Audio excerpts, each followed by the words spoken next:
Alhamdulillah, alhamdulillahilladzi an'ama alaina wa hadana ala dinil Islam. Allahumma shalli ala sayyidina Muhammad wa ala alihi wa sahbihi ajma'in. Faqala Allah ta'ala fil Qur'anil Karim, a'udzu billahi minasyaitonir rajim. Bismillahirrahmanirrahim. Kullu nafsin za'iqatul maut. Faqala Nabi sallallahu alaihi wasallam fil hadis, arba'u khisalin min syaqawah jumudul aini wa qaswatul qalbi wa tulil amali wa hubbud dunya. Sadaqallahul azim.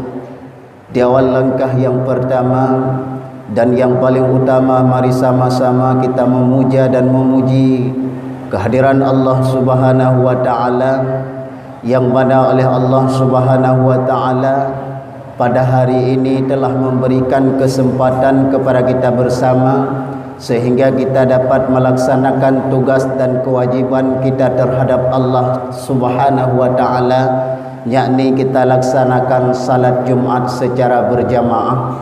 Dikarenakan salat Jumat merupakan kewajiban di atas setiap kaum lelaki, tidak diwajibkan atas para wanita. Maka oleh karena demikian, tak lupa pula salawat dan salam kepada seorang pemuda padang pasir, penghuni padang Sahara, yaitu baginda Nabi Muhammad sallallahu alaihi wasallam, yang mana oleh beliau yang telah memperjuangkan agama mulai daripada alam jahiliyah sampai ke alam Islamiyah, daripada alam yang menyembah patung dan berhala sampai ke alam yang menyembah Allah Azza wa Jalla. Kemudian tak lupa pula salawat dan salam kepada keluarga sahabat beliau sekalian yang seiring bau sayun langkah di dalam memperjuangkan agama Allah. Ke laut sama merenang, ke gunung sama mendaki, rugi sama menanggung, untung sama membagi. Begitulah prestasi Rasulullah dan para sahabatnya di dalam memperjuangkan agama Allah. Tak lupa pula salawat dan salam kepada para alim ulama, baik ulama yang telah terdahulu menghadap Allah Subhanahu wa taala ataupun ulama-ulama yang masih diberi kesempatan oleh Allah taala, yakni ulama yang masih hidup di atas permukaan bumi ini, khususnya ulama yang paling banyak yang diberikan kesempatan oleh Allah, yaitu ulama-ulama Aceh. Semoga tam doa Allah Subhanahu wa taala ubena para ulama Bandung-Bandung berpesehat oleh Allah Subhanahu wa taala, bertatume kajikan ilmu Allah daripada para ulama tersebut. Jangan sampai kita jahil dengan sebab tidak ada para alim ulama. Kemudian terutama takzim ikraman saya kepada Abu Khatib Masjid kita bersama, dan tak lupa pula kepada panitia pelaksanaan masjid yang telah mempercayai diri saya untuk membaca rukun al-khutbah. Kemudian tidak lupa kepada seluruh para hadirin sedang jamaah Jumat yang dirahmati oleh Allah Subhanahu wa taala. Para hadirin sedang jamaah Jumat yang dirahmati oleh Allah Subhanahu wa taala, tujuan kita hidup di atas permukaan bumi ini semata-mata hanyalah mencari ridha daripada Allah Subhanahu wa taala. Semata-mata hanyalah kita berbuat amal kebaikan terhadap Allah Subhanahu wa taala. Dikarenakan hidup kita akan berakhir dengan kematian, sesuai dengan ayat Allah dalam Al-Quran, kullu nafsin za'iqatul maut. Setiap yang bernyawa pasti akan merasakan mati. Mau tidak mau, siap tidak siap, yang namanya mati tidak ada dua kali, sekali-kali pasti ada pada kita manusia. Maka Rasulullah sallallahu alaihi wasallam bahasa bahura tengah duduk dengan para sahabat. Rasulullah berunding dengan para sahabat. Pada suatu hari Rasulullah mengingatkan para sahabatnya, yang Rasulullah mengatakan kepada sahabatnya, Rasulullah ne pegah bak sahabat, hai sahabat lun, getanyo adalah musafir yang sangat jauh. Wahai para sahabatku, kita adalah musafir yang sangat jauh. Arti musafir yang sangat jauh, hidup kita semakin hari semakin dekat kita dengan kubur. Masyhur akan luntur, kematian akan datang. Semakin lama kita akan mendekati kubur, ilmu agama beserta amal yang kekal abadi yang kita perlukan di dalam hidup ini. Wahai para sahabatku, mengapa demikian kata Rasulullah kepada sahabat? Karena bila mana kita tidak mempersiapkan amal kebaikan, tidak mempersiapkan di dalam musafir untuk berhadapan dengan Allah Subhanahu wa taala, maka kita akan merasakan kesusahan di saat berhadapan dengan Allah. Bila mana getanya hana tak sediakan amal kebaikan yu masa udip dalam dunia, wahai para sahabat lun, maka getanya akan merempak kesusahan di sisi Allah Ta'ala. Jangankan dengan Allah, hudib di dalam dunia bila mana lagi getanya hana tak pubut amal ma'ruf nahi mungkar, pubut suruh puji tegah, yang larang Allah hana tak kerja. Di dalam dunia ini kita berbuat semena-mena, seenak-enak kita saja. Pemandang yang tak pubut lagi getanya mandum nata catatan bak malaikat, wahai para sahabat Lut. Maka oleh karena demikian, supaya legatanya baik susah terhadap Allah Ta'ala, mintalah amal kebaikan. Ubat baik susah na 12 boh, wahai para sahabat Lun. Obat anti susah ada 12 perkara. Rasulullah menyatakan kepada sahabat, 4 di dalam dunia, 4 di dalam alam kubur, 4-nya di yaumil mahsyar. Maka para sahabat melemparkan pertanyaan balik pada Rasulullah, ya Rasul, manakah obat anti susah di dalam dunia? Dah ubat baik susah di dalam dunia ya Rasulullah. Ubat baik susah di dalam dunia kata Rasulullah, yang pertama, jangan engkau perbuatkan perdawaan dengan orang-orang yang jahil. Baik tam dawa dengan orang jahil, artinya orang jahil, orang hana mupum tentang masalah agama, tapi galak ke kepegah tentang agama, yang kepegah legapnya, yang ke fatwa legapnya salah, menyempeng dengan Al-Quran, hadis Nabi, Alkitab dan sebagainya, nyohan kebi medawa dengan orangnya li Rasulullah. Ibn Syed, bila mana seseorang setelah sesat pada jalan Allah, maka bujuklah mereka itu, karena mereka itu telah jahil. Bujuklah mereka itu supaya kembali kepada jalan Allah, jalan yang benar, supaya mereka itu mengatakan yang sebenarnya, yaitu agama yang sebenarnya yang dibawa oleh Rasulullah sallallahu alaihi wasallam. Kemudian obat anti susah di dalam dunia yang kedua, jangan engkau perbuatkan dosa-dosa besar, dosa yang dilaknat oleh Allah Ta'ala, dosa mencuri, dosa cemucuang, dosa minum arak, jeb arak, minum tuak dan sebagainya.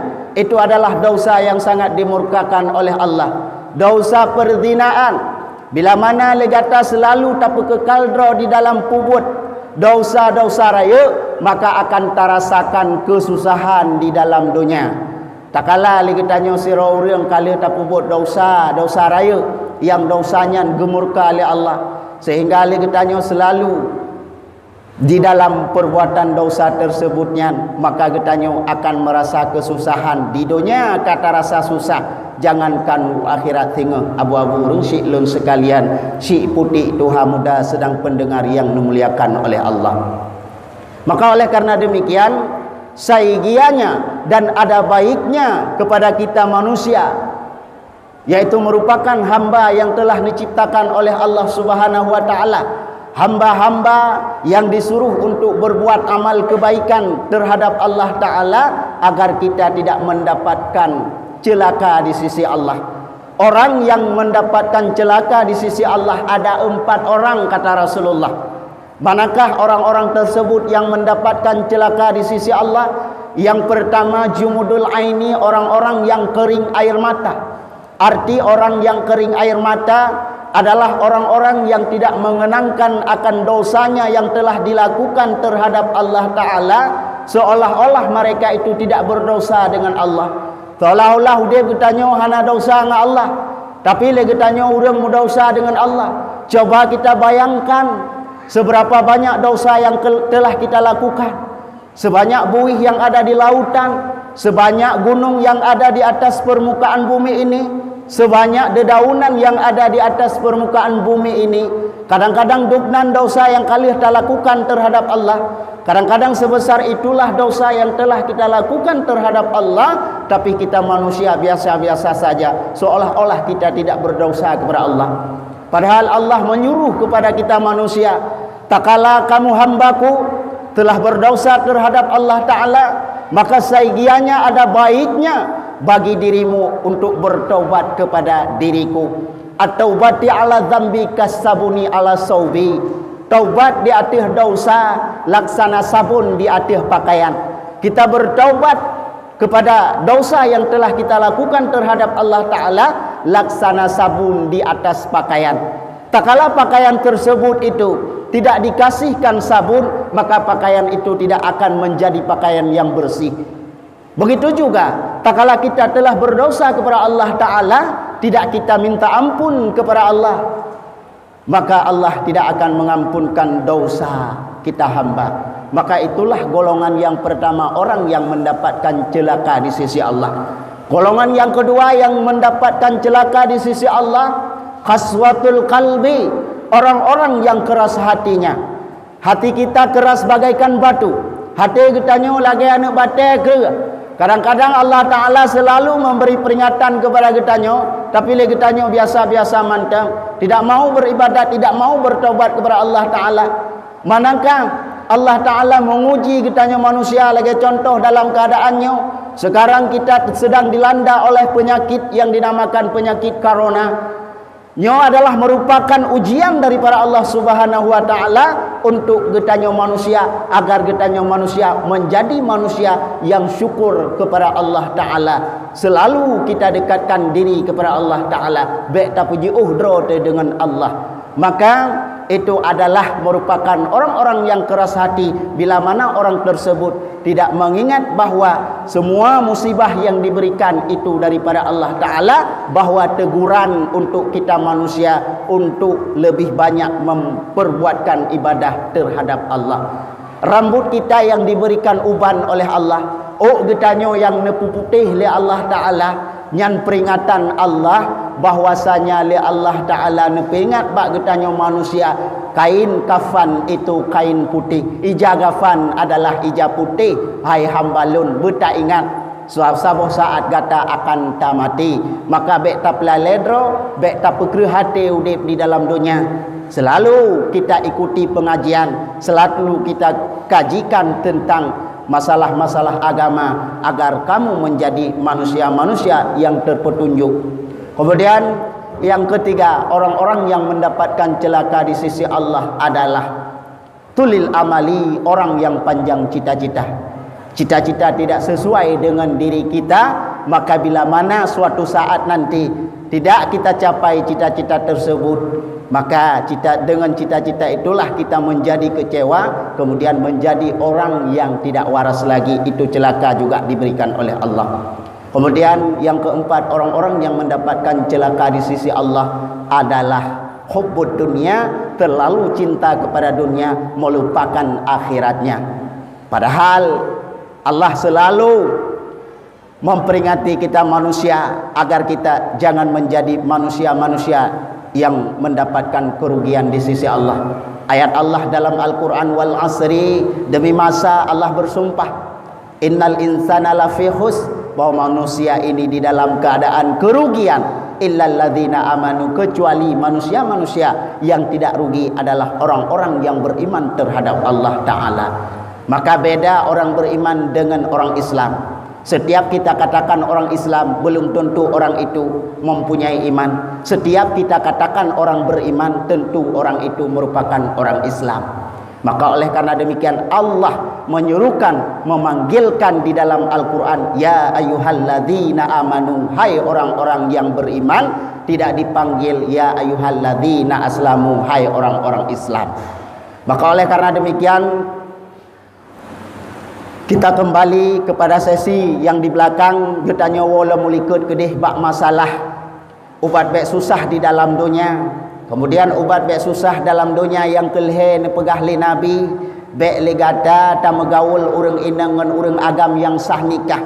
Artinya urang inang nyan galom tamu mak jaro malim, galom jit ke perumah getanya bek baba nak gop bek jak kena kedih sebab ngan sebab to ngori nang yang syaitan si awar selalu na ba uri nang dan na ba getanya jigoda supaya getanya tak puput perzinaan. Di saat kita telah berzina maka kita sudah tergiur dengan perzinaan tersebut, maka mendapatkan dosa di sisi Allah Subhanahu wa taala.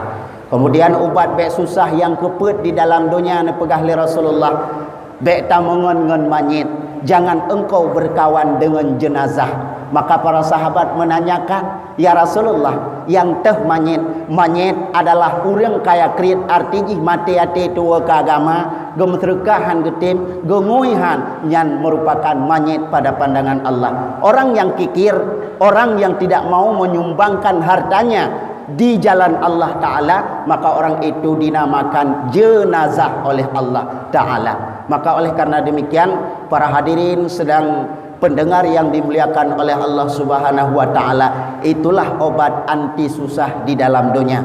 Kemudian obat anti susah di dalam alam kubur.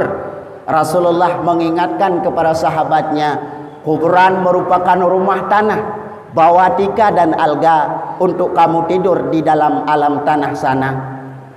Maka para sahabat menanyakan, ya Rasulullah, yang teh tika, yang teh alga taba taluk dalam kubur. Maka Rasulullah ni pegah, tikar dan alga yang kamu bawa di saat kamu masuk ke dalam alam kubur adalah perbanyaklah berbuat amal yang saleh. Yang dinamakan amal yang saleh, perbuatan-perbuatan yang kita perbuatkan menjadi agama Allah megah, menjadi agama yang disiarkan oleh Rasulullah megah, itu merupakan amal yang saleh. Contoh seperti kita hari ini, hari Jumat, uronyo kitanya uragam tajak ba Jumat, truk kena ba Jumat, taduk dalam masjid tadinga kajian-kajian yang nepegah le gure-gure kitanyo. Maka kemudian liah tadinga nyan tanit lamati lom taknya tiqaf di dalam masjid. Itu merupakan amal yang saleh yang kitanya perlakukan. Maka amalnya tidak disia-siakan oleh Allah Ta'ala. Amal ini tidak disia-siakan oleh Allah Ta'ala. Semua amal kita perbuat amal yang saleh akan dijadikan tikar dan alga untuk kita tidur di dalam alam kubur. Maka oleh karena demikian, perbanyaklah berbuat amal yang saleh. Kemudian yang kedua, obat anti susah. Obat anti susah di dalam alam kubur. Kubur ini merupakan rumah sendiri. Kuburnya merupakan rumah sidro. Mengon le kata, wahai para sahabat lun, sampaikan siat ba umat lun, akhir jamun singa umat lun. Hana jitu puatannya sampaikan siat budruk ba umat lun yang akhir jamun, tak pegah ba umat lun bahwa kubur merupakan rumah sidro. Mengon le kata. Mana kawan yang kita bawa di saat kita masuk ke dalam alam kubur? Dengan yang taba wate talub dalam kubur abu-abu rusyidun sekalian, Rasulullah memesankan kepada sahabat, perbanyaklah membaca Al-Quran. Al-Quran kalam Tuhan, pedoman umat manusia, 1.027.000 huruf, 6.666 ayat, 10 juz sertuh 14 boh surat. Ubena Al-Quran lagi tanya manusia, benar tak baca, benar tangiang. Maka di saat kita membacakan Al-Quran itu, apakah Allah menyia-nyiakan Al-Quran yang kita bacakan? Tidak, Allah sia-siakan. Akan tetapi Allah memberikan pahala terhadap umat-umat Muhammad yang selalu membaca Al-Quran. Satu ayat dibaca, 100 pahala diberikan oleh Allah. Misalnya, getanya hanjit yang lain, jit tu alif lam mim, sertuh gebi pahala oleh Allah. Kemudian tinggal dalam ayat yang paling endlam, alif lam ra. Tinggal dalam ayat yang paling endlam, alif lam sad. Tertuh gebi pahala oleh Allah. Kemudian tinggal ayat yang paling endlam, ayat Al-Qalam, nun, nun. Selalu kita baca nun dari poh kurang malam sampai karab tubuh tak bacanya, tetap tertuh gebi pahala oleh Allah Ta'ala. Han sia-siakan Al-Quran yang kita baca. Tapi ada kala baiknya begat bagi kita yang manusia berjita baca Al-Quran, karena Al-Quran merupakan kalam Allah Subhanahu wa ta'ala. Maka dengan sebab membaca Al-Quran, Al-Quran itu akan dijadikan kawan oleh Allah Ta'ala. Syarat membaca Al-Quran harus dengan ada makhrijul huruf, tajwid dan sebagainya. Bila mana baik kita bacakan Al-Quran semasa kita hidup di dalam dunia, gad kita baca Al-Quran yuh masa hidup dalam dunia, maka Al-Quran itu akan dijadikan kawan yang baik. Akan tetapi bila mana kita tidak baik membacakan Al-Quran, hana roh dah baca Quran udip dalam dunia, nasyid ngon bro gubi di dalam kubur oleh Allah Ta'ala, jipuya tu mungkin. Maka oleh karena demikian, itulah golongan yang kedua, supaya kita nyak bek susah tahu udip di dalam alam kubur. Kubur merupakan rumah sidro, me ngon le kita ngon adalah Al-Quran yang ta'amai di dalam udip. Kemudian yang ketiga, ubat bek susah di dalam alam kubur. Kubur merupakan rumah suput, melampu legata. Maka para sahabat menanyakan, ya Rasulullah, apakah pelita yang kita bawa di saat kita masuk ke dalam alam kubur? Dah lampu yang tabawa tetawa taluk dalam kubur ya Rasulullah. Lampu yang tabawa tetawa taluk dalam kubur adalah bila dalam udip sembayang tahajud. Salat tahajud yang kita laksanakan, yang kita lakukan di tengah malam akan dijadikan lampu oleh Allah di saat kita menghadap Allah Ta'ala. Maka kuburan kita akan menjadi kuburan yang terang dengan sebab ada salat tahajud di waktu malam.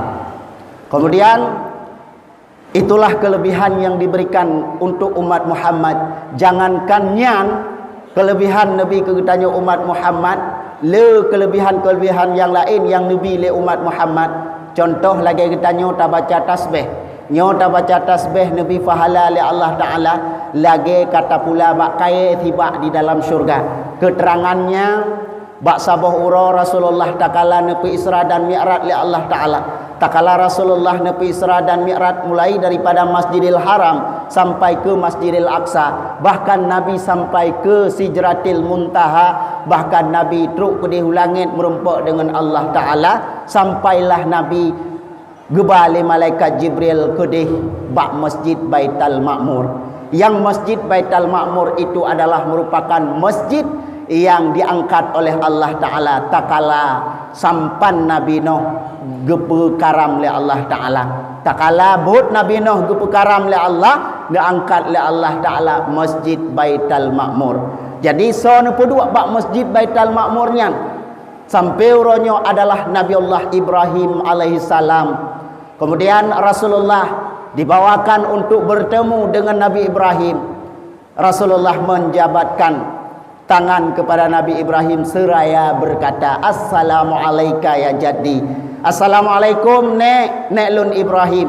Alaika alaihissalam ya fata. Waalaikumsalam hai pemuda. Maka Rasulullah, Nabi Ibrahim menanyakan kepada Rasulullah, siapakah anda wahai pemuda? Rasulullah menjawab, lun adalah cucodrona Muhammad khatamin nabi, penutup segala nabi-nabi, la nabi ba'dah, hana nabi oleh lun sehingga akhir zaman. Maka di Nabi Allah Ibrahim langsung menjawab, oh Muhammad, alangkah bahagia Muhammad umat-umat yang jirku umat gata, bahagia tat Muhammad umat-umat yang menjadi umat gata. Karena pakan umat gata siga jikun tasbih subhanallah walhamdulillah wala ilaha illallah wallahu akbar wala haula wala quwata illa billahil aliyyil azim.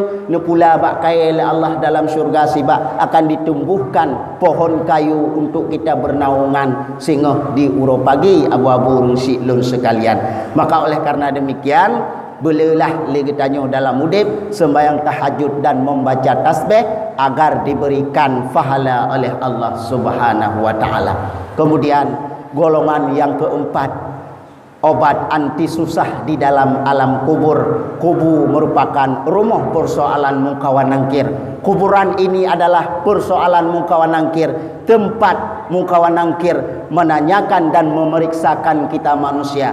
agar kita mudah menjawab, agar lagi tanya nyak mudah tajawab persoalan mungkawan angkir beliau dalam udip ta'amai la ilaha illallah Muhammadar Rasulullah sadiqul wa'dul amin. Sebab segala mungkawan angkir terlebih diletruk malaikat Ruman. Pubut malaikat Ruman dalam kitab Kisbul Ghaibiyah menceritakan bahawa malaikat Ruman abehi wauriang truk malaikat Ruman truk kena tanya bak jenazah nekun bak jenazah li malaikat Ruman, maka mengatakan malaikat Ruman, hai jenazah, tolong kamu tulis amal kebaikan dan keburukan. Kita tulis amal kebaikan dan keburukan. Lalu kita jenazah menanyakan kepada malaikat Ruman, dengan pulun tulis malaikat Ruman, dengan apa saya tulis malaikat Ruman? Dengan tangan kamu. Pulen boh ke tinta malaikat Ruman, manakah tinta yang saya berikan untuk saya tulis amal kebaikan? Ya malaikat Ruman, tinta yang kamu berikan adalah air liur ibabah gata tacok tabuh ke tinta. Kemudian tatanya ulam lagi tanya jenazah bak malaikat Ruman, apakah saya pakai kepada daun buku? Ya malaikat Ruman, on buku yang tak pakai legata adalah ijagafan tak punya legata, maka tak tulis legatanya ubena amal kebaikan dan keburukan. Di saat kabeh tak tulis amal kebaikan dan keburukan, katruk ba amal kejahatan, sehingga hana tak tulis le. Ditanya oleh malaikat Ruman, kenapa kamu tidak tulis? Maka kita jawab legatanya manusia, malelun ngan Allah. Maka malaikat Ruman menanyakan balik, yo masa tak pubut maksiat urojih dalam dunia, masa ligata tak pubut puyang galak dalam dunia, nama lain urojih Allah pakan uronyo kamale. Maka inankan ka kenang suka bak malaikat Ruman ka kenang poh jangan galom ngan mukawan angkir. Maka oleh karena demikian yak mudah tajawab persoalan mukawan angkir di dalam udip benar ta'amai setiap leh sembayang la ilaha illallah Muhammadar Rasulullah sadiqul wa'dul amin. Yang mudah tajawab. Baik amal-amal yang mantang hana sembayang, yang sembayang tetap kewajiban bagi kita nyo, karena sembayang merupakan kewajiban bagi umat Muhammad. Padumboh numbui untuk komunikasi dengan Allah. Dua put leput kontak langsung dengan Rabbana. Nabi terima watena mi'raj ke umat Islam bandum lam dunia. 2 rakaat subuh, put rakaat luhur, put rakaat asar, le rakaat maghrib, put rakaat isya. Maka nomor komunikasi dengan Allah 5. 2 put leput kontak langsung dengan Rabbana. Karena salat kita adalah merupakan pembicaraan kita dengan Allah. Sembayang kita nyo dalam kitab Matan Rubai ni pegang, bila mana getanyo umat Muhammad yang katadang tak sembayang kenyan pegah haba getanyo dengan Allah, karena Allah ada di depan kita walau Allah hendak takalan, tapi Allah di gekalan getanyo manusia. Maka oleh karena demikian hanya sekian yang dapat luntuan sampaikan, kurang dan lebih luntuan lagi mu'ah jinau tatamong dalam al-khutbah. Jadi kesimpulan daripada pembicaraan ulun tuan, getanyo selaku manusia makhluk Allah Subhanahu wa taala, perbuatkanlah amal kebaikan terhadap Allah Ta'ala agar kita tidak menjadi manusia-manusia yang mendapatkan celaka di sisi Allah, agar kita menjadi manusia-manusia yang mendapatkan kebahagiaan di sisi Allah. Menyebabkan lagi tanya kurang tak ibadat kepada Allah Ta'ala, maka dengan sebab ne peringat getanya lagi oleh Allah Ta'ala, maka perbanyakkanlah berumdiah kepada Allah Ta'ala. Lagi tanya le ibadat dengan Allah, lebih tahu dengan Allah Ta'ala. Baik dengan gebibala getanya mutamah jauh dengan Allah, tapi dengan sebab gebibala mutamah tahu dengan Allah Ta'ala. Itulah manusia yang sebetul-betul manusia.